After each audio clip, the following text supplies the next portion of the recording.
மதுரை உயர்மறை மாவட்டம், கொடைக்கானல் மறைவட்டம், மூஞ்சிக்கள் பங்கு திரு இருதய ஆண்டவர் ஆலயத்தில் நடைபெறும் இந்த நற்கருணை ஆராதனைக்கு உங்களை அன்போடு அழைக்கின்றோம். நம் அன்றாட வாழ்க்கை சூழலில் சில நேரங்களில் நாம் இறைவனை தேட மறந்து விடுகிறோம். நாம் நினைக்க தவறினாலும், நாம் நினைத்து கொண்டே இருந்தாலும், நம்மை நினைக்க தவறாதவர் நம் ஆண்டவர் இயேசு. இது இந்த அருமையான நேரத்திலே அவருடைய பிரசன்னத்திலே நாம் அமர்வதற்கு இந்த நேரம் கிடைத்திருக்கிறது. ஆண்டவருக்கு நன்றி சொல்லுவோம். இறைவனுடைய பிரசன்னத்திலே அமர்ந்திருக்கிற பொழுது நமது உள்ளத்திற்கு மகிழ்ச்சி கிடைக்கிறது, நிம்மதி கிடைக்கிறது, அமைதி கிடைக்கிறது. அவருடைய திருமுகத்தை நாம் நாடுகிற பொழுதெல்லாம், தேடுகிற பொழுதெல்லாம் அவரிடமிருந்து அருளும் ஆற்றலும் வல்லமையும் நாம் நிறைவாக பெற்றுக்கொள்ளுகிறோம். இந்த ஒரு சில மணித்துளிகள் அவரை உற்று நோக்குவோம், அவரோடு பேசுவோம். அவர் என்ன பேசுகிறார் என்பதற்கு செவி கொடுப்போம். அவரை புகழ்ந்து பாடுவோம்.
ஆண்டவருடைய பிரசன்னத்தில் இருப்பது, அவர் திரு முன்னிலையில் இருப்பது அவ்வளவு மகிழ்ச்சியான ஒரு தருணம்.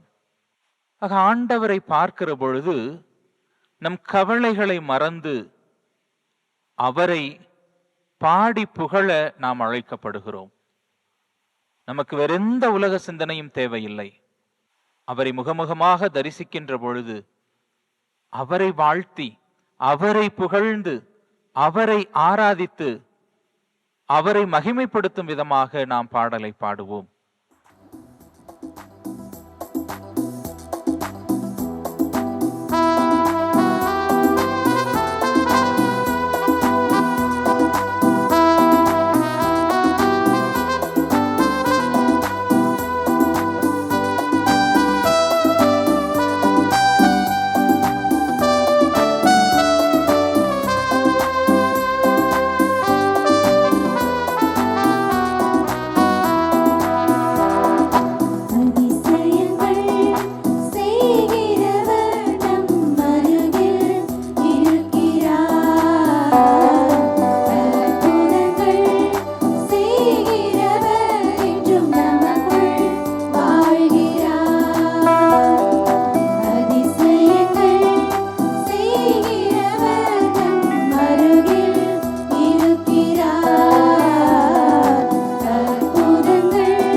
எசாயா புத்தகத்திலிருந்து வாசகம். 55வது அதிகாரம் 10 மற்றும் 11வது இறைவார்த்தைகள். மழையும் பனியும் வானத்திலிருந்து இறங்கி வருகின்றன. அவை நிலத்தை நனைத்து முளை அரும்பி வளரச் செய்து விதைப்பவனுக்கு விதையையும் உண்பவனுக்கு உணவையும் கொடுக்காமல் அங்கு திரும்பிச் செல்வதில்லை. அவ்வாறே என் வாயிலிருந்து புறப்பட்டுச் செல்லும் வாக்கும் இருக்கும். அது என் விருப்பத்தை செயல்படுத்தி எதற்காக நான் அதை அனுப்பினேனோ அதை வெற்றிகரமாக நிறைவேற்றாமல் வெறுமையாய் என்னிடம் திரும்பி வருவதில்லை. ஆண்டவரின் அருள்வாக்கு. கிறிஸ்துவே உமக்கு புகழ். சமீபத்திலே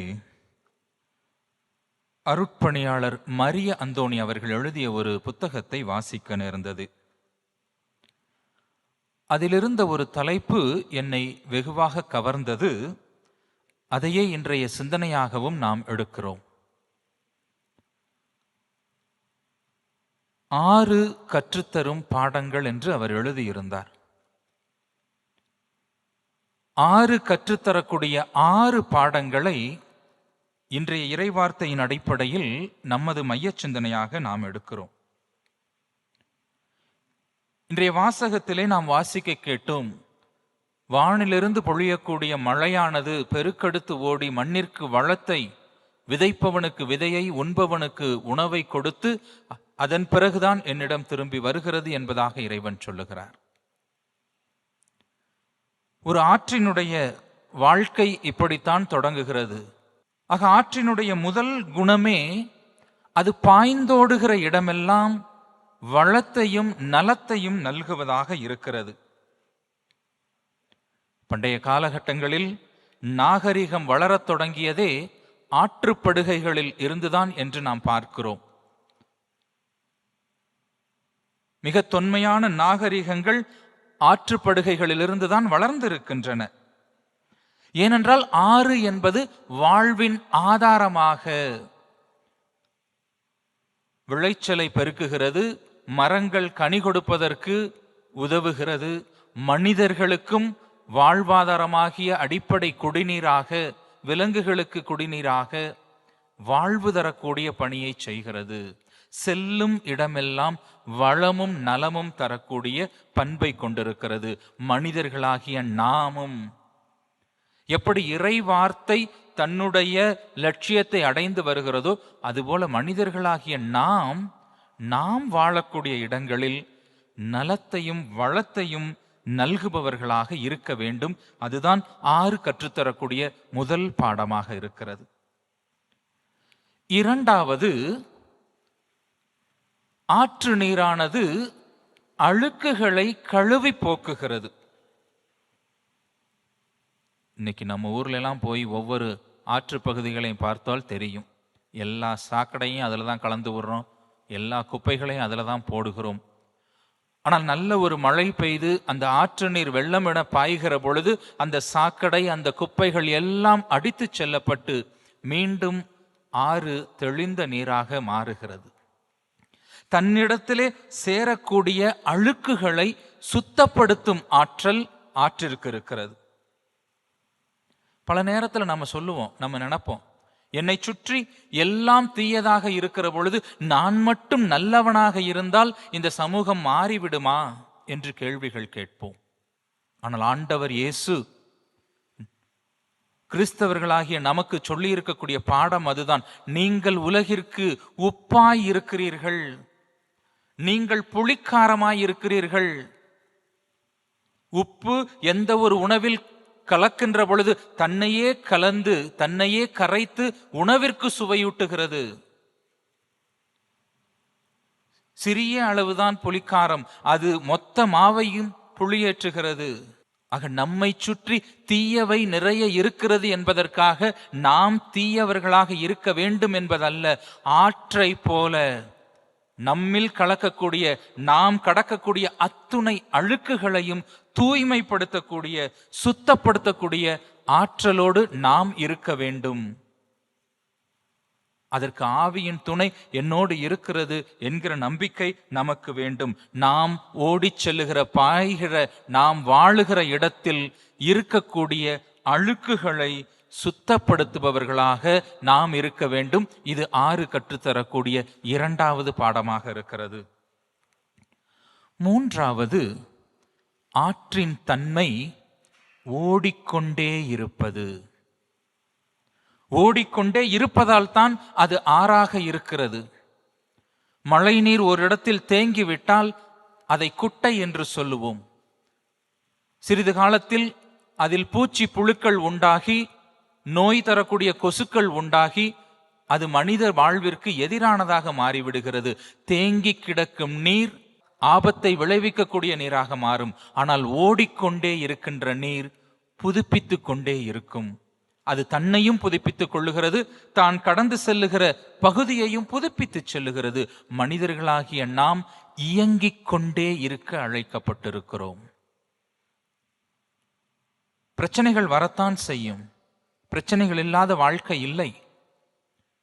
மனித வாழ்வில் நாம் அன்றாடம் சந்திக்கக்கூடிய பிரச்சனைகள் நிறைய இருக்கிறது. நம் ஆண்டவர் இயேசுவே, என்னை பின்பற்றுகிற எவரும் தன்னையே மறுத்து தனது சிலுவையை சுமந்து செல்ல வேண்டும் என்று அழைக்கின்றார். ஆனால் ஆண்டவர் சொல்லக்கூடிய, அவர் தரக்கூடிய நுகம் சுமப்பதற்கு எளிதானது என்று சொல்லுகிறார். பிரச்சனைகளை கண்டு நாம் தேங்கி விடக்கூடாது, துவண்டு விடக்கூடாது. அதைத்தான் ஆற்றிடமிருந்து நாம் கற்றுக்கொள்ள வேண்டும். என்ன நேர்ந்தாலும் நாம் நகர்ந்து கொண்டே இருக்க வேண்டும்.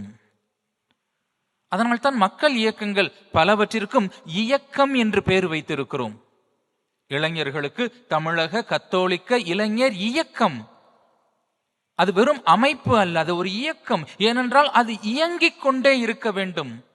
ஆட்கள் மாறலாம், பொறுப்பாளர்கள் மாறலாம், தலைவர்கள் மாறலாம், ஆனால் அந்த இயக்கம் என்பது தொடர்ந்து இருந்து கொண்டே இருக்க வேண்டும். அதனால்தான் அதன் பேர் இயக்கம். மனித வாழ்வு இறைவனை சென்றடைகிற வரை இயங்கிக் கொண்டிருக்க வேண்டும்.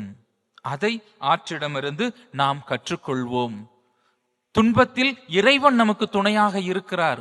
ஆண்டவருடைய வார்த்தை நமக்கு துணையாக இருக்கிறது. நற்கருணை ஆண்டவர் நமக்கு துணையாக இருக்கிறார். நாம் ஏன் துவண்டு அமர்ந்து விட வேண்டும்? தேவையில்லை. எழுந்து நடப்போம், ஓடிக்கொண்டே இருப்போம். நம்முடைய வாழ்வின் புகழெல்லாம் அவருக்கு, அவருடைய மாட்சிக்காக நாம் தொடர்ந்து இயங்கிக் கொண்டிருக்க வேண்டும். அது 6 கற்றுத்தரக்கூடிய 3வது பாடமாக இருக்கிறது. எசையா இறைவாக்கினருடைய புத்தகம் 58வது அதிகாரம் 9வது வசனத்திலே இதைத்தான் நாம் வாசிக்க பார்க்கிறோம். நீ ஆண்டவரை மன்றாடுவாய், அவர் உனக்கு பதிலளிப்பார். நீ கூக்குரலிடுவாய், அவர் இதோ நான் என்று உனக்கு மறுமொழி கொடுப்பார். உன்னிடத்திலே இருக்கும் நுகத்தை அகற்றி விடுவார் என்பதாக நாம் பார்க்கிறோம். ஆக நம்மை அழுத்திக் கொண்டிருக்கக்கூடிய எந்த ஒரு நுகத்தையும் அகற்றுவதற்கு அவர் தயாராய் இருக்கிறார். எழுந்து நடப்பதற்கு, ஓடுவதற்கு, இயங்குவதற்கு நாம் தயாராக இருப்போம்.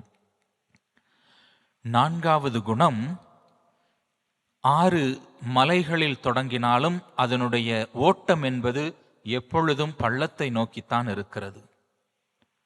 எவ்வளவு மேன்மையான இடத்திலே இருந்தாலும் அது தாழ்மையான இடத்தை நோக்கி செல்லுகிறது. மனித வாழ்வு என்பது மேன்மட்டத்தில் இருப்பவர்களோடு மட்டும் உறவு கொள்வதல்ல. யார் தாழ்நிலையில் இருக்கிறார்களோ, யார் தேவையில் இருக்கிறார்களோ, யாருக்கு நமது உடனிருப்பு தேவையாக இருக்கிறதோ, அத்தகைய பள்ளத்தை நோக்கி நகர்வதாக இருக்க வேண்டும். இதே எசையா இறைவாக்கினர் 40வது அதிகாரத்திலே 4வது வசனத்திலே அதைத்தான் நாம் பார்க்கின்றோம். பள்ளத்தாக்குகள் எல்லாம் நிரப்பப்படும், மலை குன்று யாவும் தகர்த்தப்படும், கோணலானது நேராக்கப்படும், கரடு முரடானவை சமதளமாக்கப்படும் என்று வாசிக்கின்றோம். பாலை நிலத்தின் குரலான திருமுழுக்கு யோவான் அந்த வழியை ஆயத்தப்படுத்துகிற பொழுது செய்கின்ற செயல் இதுவாக இருக்கிறது. நம் ஆண்டவர் இயேசுவினுடைய பணியும் இதுவாகத்தான் இருக்கிறது. ஆக மனிதர்களாகிய நாம் புறந்தள்ளப்பட்டவர்களை, தேவையில் இருப்பவர்களை தேடிச் செல்ல வேண்டும். இப்படி ஓடுகிற பொழுது ஆற்றிற்கிடையில் மிகப்பெரிய மேடுகள் குறுக்கிடலாம். 2 காரியங்கள் அந்த இடத்திலே நமக்கு புரிகிறது. ஒன்று, அந்த மேட்டை கண்டு ஆறு தடைபட்டு நின்று விடவில்லை, அது பயந்து விடவில்லை. முடிந்தால் அந்த மேட்டை கரைத்து செல்லுகிறது, முடியாவிட்டால் தனக்கே ஒரு வழியை கண்டு அதை விட்டு ஒதுங்கி செல்லுகிறது. நம் வாழ்வின் தடையும் அதுதான். தடைகளை ஒன்று நாம் கரைத்து கடந்து செல்ல முடியும், அல்லது ஆண்டவர் இயேசு சொல்லுவது போல, நீங்கள் தரக்கூடிய அமைதியை ஏற்றுக்கொள்வோர் அங்கு இல்லை என்றால் உங்கள் காலில் இருக்கும் தூசியை கூட உதறி செல்லுங்கள். அவ்வளவுதான், போயிட்டே இருக்கலாம். நமக்கான வழியை பார்த்து நாம் நகர்ந்து கொண்டிருக்க முடியும். 6 சொல்லக்கூடிய 4வது செய்தி அதுதான். பள்ளத்தை நோக்கி செல்வோம், தாழ்மையான இடத்தை நோக்கி செல்வோம், தாழ்ந்தவர்களை நோக்கி செல்வோம், தடைகளை தகர்த்து செல்வோம் அல்லது தவிர்த்து செல்வோம் என்பதுதான் 4வது கருத்தாக இருக்கிறது. 5வதாக, ஓரிடத்தில் தொடங்குகிற ஆறு நேராக ஓடி கடலை கடப்பதில்லை, அது வளைந்து நெளிந்து தான் செல்லுகிறது. வாழ்க்கையும் அப்படித்தான். மேடு பள்ளங்கள், வளைவு நெளிவு சுழிவுகளோடு தான் இருக்கிறது. இந்த உண்மையை நாம் புரிந்து கொள்வோம். பல நேரங்களில் நான் நேர்மையாளர் என காட்டிக்கொள்வதற்காக கடுமையான முகத்தோடும் நேரிய மனநிலை என்பதற்காக மிக கடுமையானவர்களாக நாம் மாறிவிடுகிறோம். அது அல்ல வாழ்க்கை. தேவையான இடத்தில் இரக்கம் காட்டுவது மனித வாழ்க்கையின் அழைப்பாக இருக்கிறது.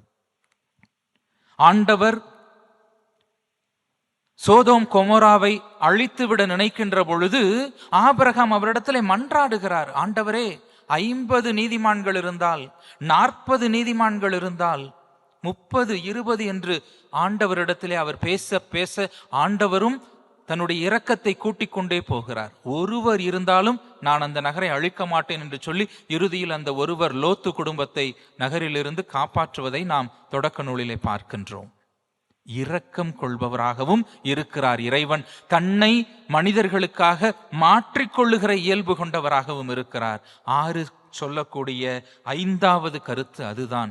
வளைந்து நெளிந்து செல்வதற்கும் நாம் பழக்கப்பட வேண்டும்.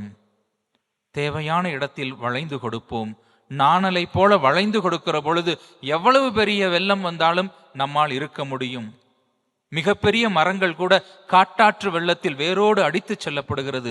நாம் அப்படி வளைந்து கொடுக்காமல் இருக்கிற பொழுது சில நேரத்தில் அடித்து செல்லப்படுவோம். ஆனால் வளைவு நெளிவு சுழிவுகளை கற்றுக்கொண்டு பயணிக்கிற பொழுது வாழ்வு இன்னும் மேன்மைப்படுகிறது. இறுதியாக 6 சொல்லக்கூடிய 6வது பாடமாக இருப்பது, தன்னுடைய இலக்கை நோக்கி அது ஓடுகிறது, கடலில் சென்று கலக்கிறது. சில ஆறுகள் கடலில் கலப்பதில்லை, அவை ஏதோ ஒரு ஏரியில் கலந்து மிகப்பெரிய ஏரியாக அவை மாறுவதை பார்க்கிறோம்.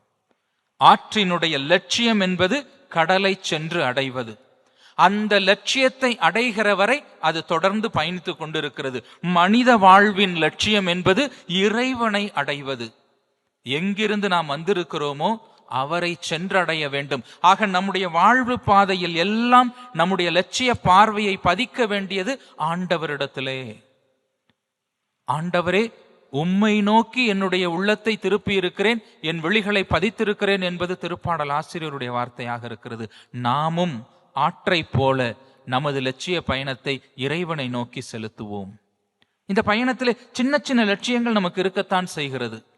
படிக்கின்ற மாணவர்களுக்கு மாணவ பருவத்திலே கல்விதான் லட்சியமாக இருக்கிறது. வேலை தேடுகிற இளைஞர்களுக்கு நல்ல ஒரு வேலைக்கு தன்னை தகுதிப்படுத்திக் கொள்வதுதான் லட்சியமாக இருக்கிறது. திருமணம் முடித்தவர்களுக்கு நல்ல ஒரு பொறுப்புள்ள பெற்றோராக மாறுவதும் லட்சியமாக இருக்கிறது. ஆனால் எல்லா சூழலிலும் இருப்பவர்களுக்கு இறைவனை அடைவதுதான் லட்சியம். அது சிறிய லட்சியமோ பெரிய லட்சியமோ பராக்குகளுக்கு இடம் தரக்கூடாது. படிப்பவர்கள் படிக்கின்ற நேரத்தில் படிப்புகளை விட்டு வேறு செயல்களில் பராக்குகளில் ஈடுபட்டு நல்ல பொழுதுகளை நம்முடைய சோம்பேறித்தனத்தால் கழித்துவிட்டு நம்முடைய எதிர்காலத்தை இழந்து விடக்கூடாது. இளைஞர்கள் வேலை தேடுவதற்காக தன்னையே தயாரிப்பதை விட்டுவிட்டு வேறு சில மயக்கங்களுள் தங்களை ஈடுபடுத்தி விடக்கூடாது. நம்முடைய வாழ்வின் லட்சியம் மாறிவிடும். பொறுப்புள்ள பெற்றோர்கள் அந்த பொறுப்புள்ள பெற்றோர் தன்மையை உணர்ந்து நல்ல முன்மாதிரிகளாக, அர்ப்பணம் உள்ளவர்களாக, விசுவாசத்திலும் நம்பிக்கையிலும் முன்மாதிரி காட்டுபவர்களாக பிள்ளைகளுக்கு வளர்த்தெடுக்க வேண்டும். இல்லையென்றால் லட்சியம் மாறிவிடும். எல்லாவற்றிற்கும் மேலாக எல்லா சூழ்நிலைகளிலும் நம்முடைய இலக்கு இறைவனை அடைவது. என்ன நேர்ந்தாலும் ஆண்டவரை நோக்கிய பயணம் தடைபடக்கூடாது. அன்புக்குரியவர்களே, 6 கற்றுத்தரக்கூடிய இந்த 6 பாடங்களை நமதாக்குவோம். இறைவனுடைய வார்த்தை தன்னுடைய செயல்களை செய்து மீண்டும் இறைவனிடத்திலே திரும்புவது போல நம்முடைய வாழ்வும் நமக்கான வாழ்க்கை பயணத்தில் இத்தகைய கூறுகளை நிறைவு செய்து ஆண்டவரிடத்தில் திரும்புவோம்.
இறைவனுடைய பிரசன்னத்திலே அமர்ந்திருக்கிற பொழுது நமது உள்ளத்திற்கு மகிழ்ச்சி கிடைக்கிறது.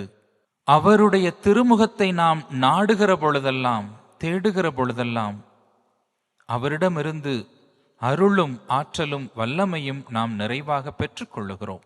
இந்த ஒரு சில மணித்துளிகள் அவரை உற்று நோக்குவோம், அவரோடு பேசுவோம், அவரை புகழ்ந்து பாடுவோம்.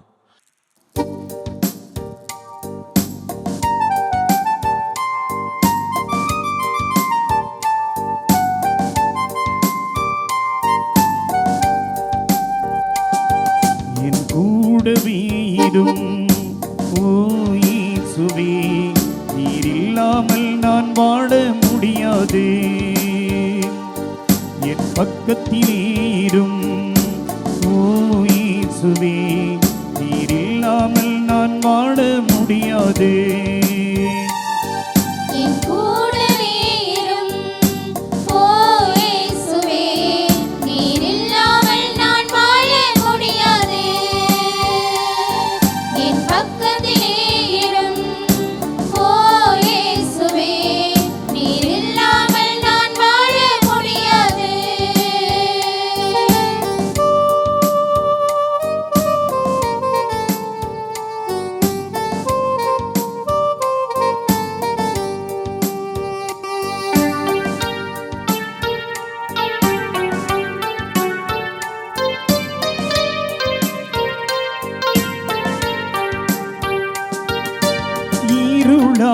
வாழ்க்கையிலே வெளிச்சமானீரே, உயிரற்ற வாழ்க்கையிலே ஜீவனானீரே.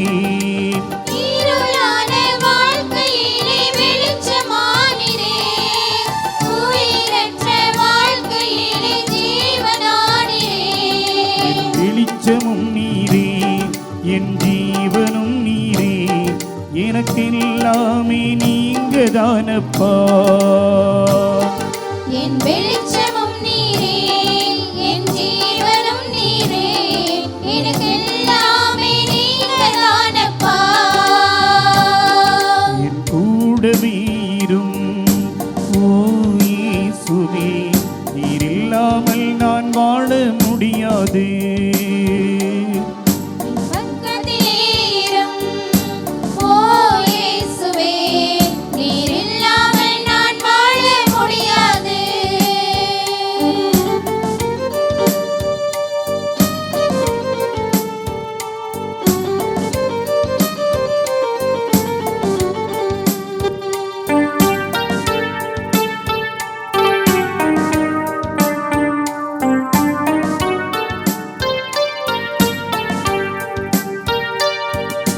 கண்ணீர் சிந்தும் நேரத்தில் நீர் காயமானீரே, காயப்பட்ட நேரத்தில் நீர் தகப்பனானீரே.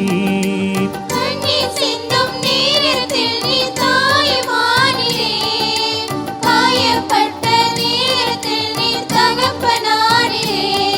என் அம்மாவும் நீரே, என் அப்பாவும் நீரே, எனக்கு எல்லாமே நீங்க தானப்பா.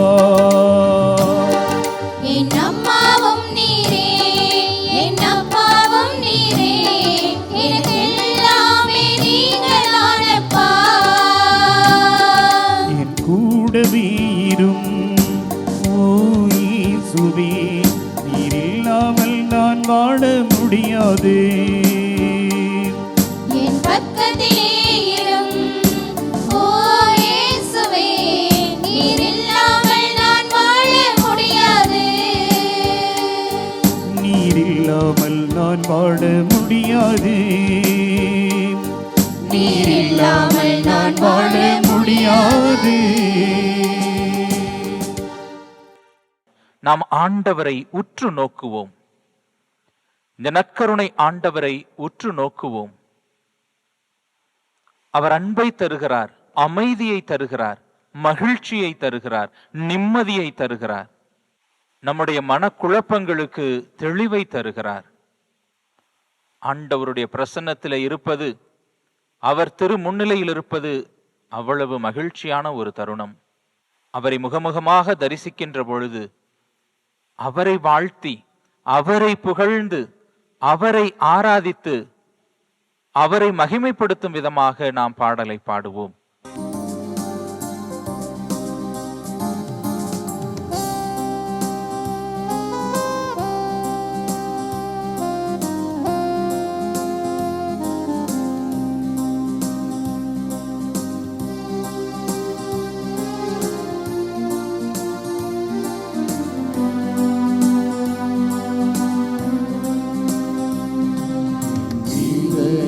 தெய்வமே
தந்தை அன்பும் அழியலாம்.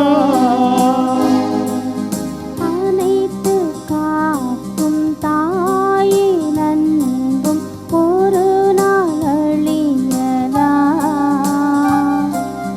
அறவழியில் நடத்தும் தந்தை அன்பும் அழியலாம். ஆனால் இயேசுவே, உன் அன்பிற்கழி உண்டோ? ஆனால் இயேசுவே, உம் அன்பில் களி உண்டோ? என் இனிய அன்பே எழுந்து வா, என் இதய தெய்வமே, என்னில் எழுந்து வா.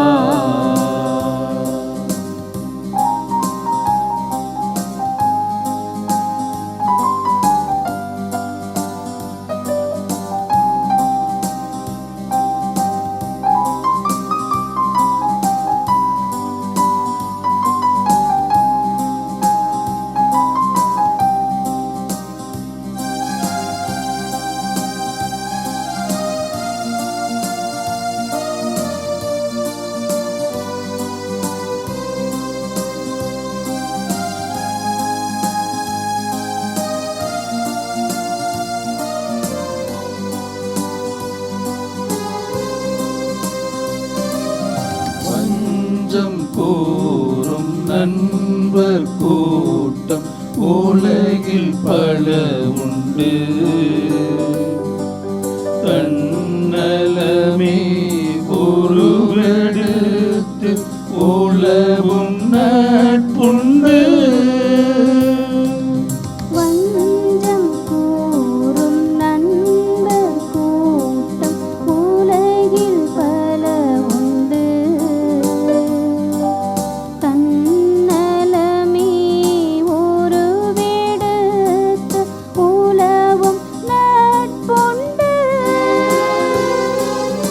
ஆனால் இயேசுவே, நல் நண்பன் நீரன்றோ? ஆனால் இயேசுவே, நல் நண்பன் நீரன்றோ?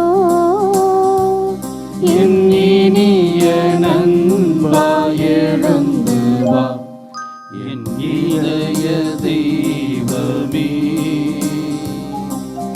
என்னில்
இறைவா, இந்த வியப்புக்குரிய அருளடையாளத்திலே உம்முடைய பாடுகளின் நினைவை எங்களுக்கு விட்டுச் சென்றீ.